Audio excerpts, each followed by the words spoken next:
Assalamualaikum warahmatullahi wabarakatuh. Selamat datang kepada Bapak, Ibu, Pemuda-Pemudi peserta KKN Tangerang Selatan 06.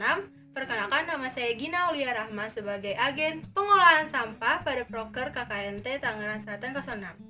Saya bersama teman saya Lia akan melakukan dan membagi ilmu kepada teman-teman mengenai cara mengolah sampah di rumah kita masing-masing. Perlu diketahui, pada masa pandemi ini kita diwajibkan untuk selalu bersocial distancing dan berjaga jarak serta melakukan seluruh kegiatan di rumah. Oleh karena itu, peningkatan sampah di rumah juga akan meningkat. Solusi yang tepat untuk melakukannya yaitu dengan mengolah sampah kita menjadi sesuatu yang bisa lebih bermanfaat. Salah satunya menjadi pupuk kompos. Bagaimana cara mengolahnya? Kita lihat di video selanjutnya.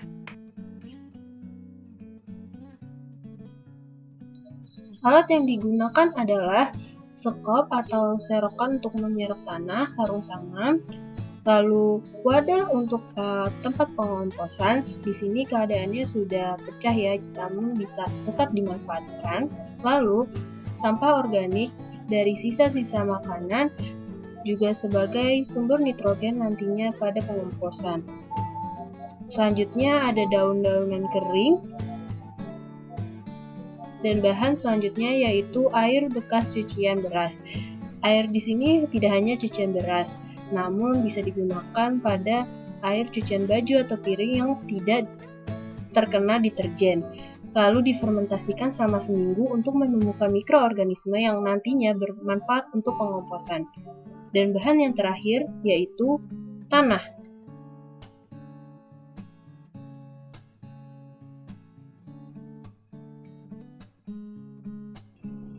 Langkah pertama adalah siapkan tanah secukupnya. Tanah digunakan untuk mempercepat proses fermentasi saat pengomposan. Hal ini bisa opsional, terserah bisa ditambahin atau tidak. Yang penting harus terhindar dari sampah anorganik seperti styrofoam, batu, tali rafia, batu lagi, dan sedotan. Yang penting tidak tercampur. Langkah kedua yaitu memasukkan tanah secukupnya sebagai lapisan pertama.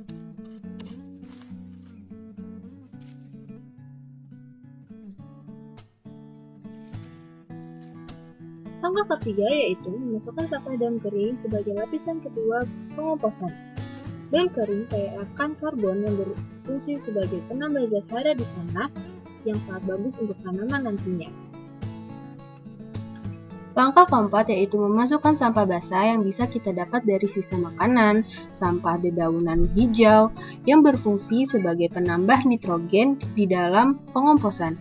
Nitrogen memiliki manfaat bagi tumbuhan agar terlihat lebih hijau, mempercepat pertumbuhan, dan menambah kandungan protein hasil panen. Langkah kelima yaitu memasukkan sampah daun kering kembali. Pada proses pengomposan kali ini, daun kering memiliki perbandingan 2:1 dibandingkan dengan sampah basah. Daun kering lebih mudah terurai sehingga pada proses pengomposan akan lebih cepat. Langkah keenam yaitu memasukkan air bekas cucian beras yang sudah difermentasi selama seminggu.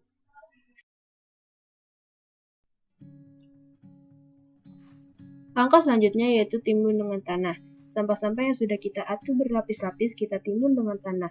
Hal ini berfungsi untuk mempercepat proses fermentasi yang ada saat pengomposan. Sampah-sampah lebih cepat terurai jika menggunakan media tanah. Setelah itu, kita juga bisa menambahkan sedikit lagi air fermentasi bekas cucian beras tadi. Langkah terakhir yaitu kita tutup wadah kompos menggunakan karung bekas beras yang masih bisa kita manfaatkan. Selesai. Jika ada pertanyaan, bagaimana jika tidak punya wadah yang besar atau tanah di perkarangan jumlahnya sedikit? Lalu, apa ada cara lain selain menggunakan air cucian beras? Semua ada solusinya. Jika lahan terbatas, kita bisa menggunakan wadah kecil dan tanah secukupnya saja. Dan untuk mempersingkat waktu, kita bisa menggunakan E4. Untuk lebih lanjut, yuk kita cek pembuatan kompos di rumah Lia. Assalamualaikum warahmatullahi wabarakatuh. Perkenalkan, saya Muhlisatu Amalia dari KKN PIPB kelompok 06 Tangerang Selatan.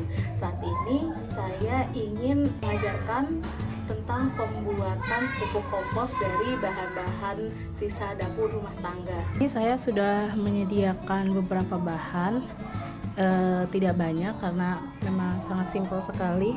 Di sini ada tanah, kemudian ini ada sampah dapur sisa rumah tangga, ini bekas sayuran, bekas buah dan daun pisang. Kemudian ini ada cairan EM4. Saya menggunakan cairan EM4 untuk mempercepat pembuatan dari pupuk kompos tersebut. Pembuatannya sangat mudah sekali.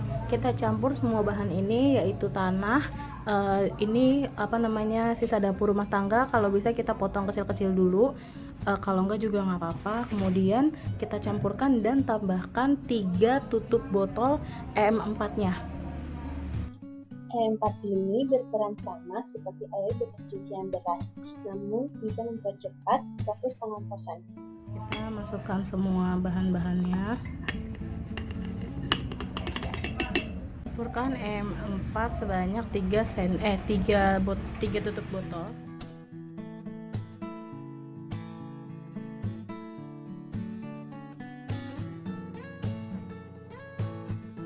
Kita tutup menggunakan kain.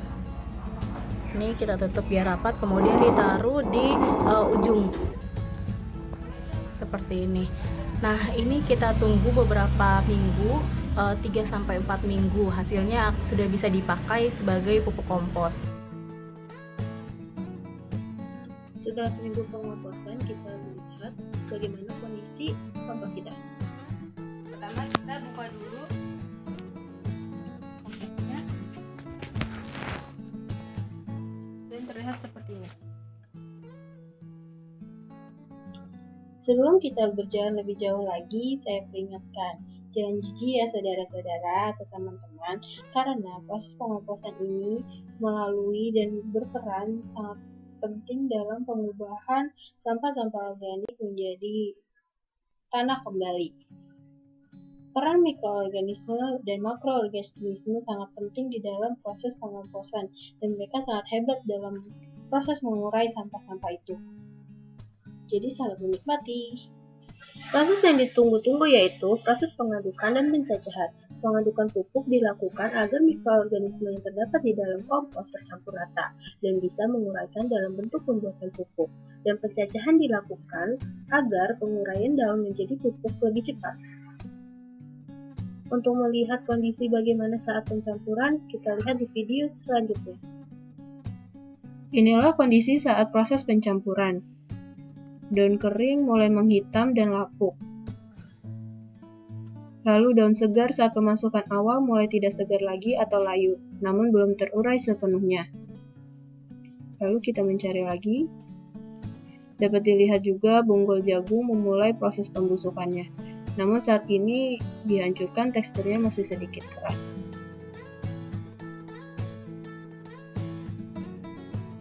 Masih susah untuk dihancurkan.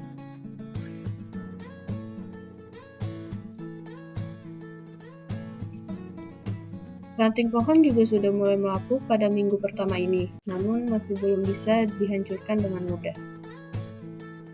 Terlihat juga siput kecil yang tertangkap kamera di dalam kompos ini. Hewan-hewan kecil lainnya mulai terlihat pada minggu pertama, seperti belatung dan lalat buah karena proses pembusukan. Saat tanah dipegang pun, suhu tanah sedikit hangat. Panas yang muncul di dalam gundukan daun yang lembab merupakan serangkaian dari proses pengomposan dari proses fermentasi yang dilakukan.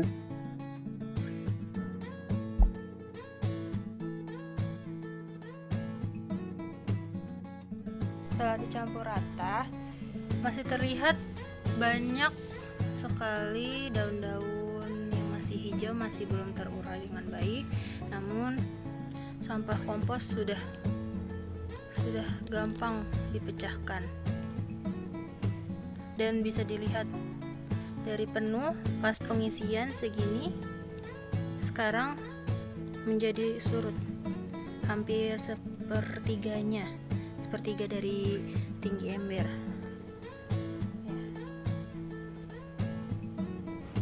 Dan ini bisa kita tambahkan lagi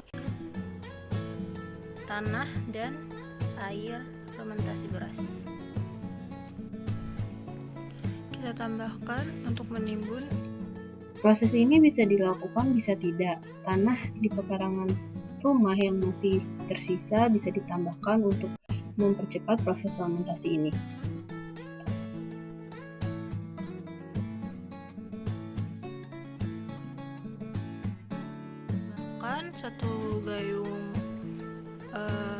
Satu gayung air beras fermentasi.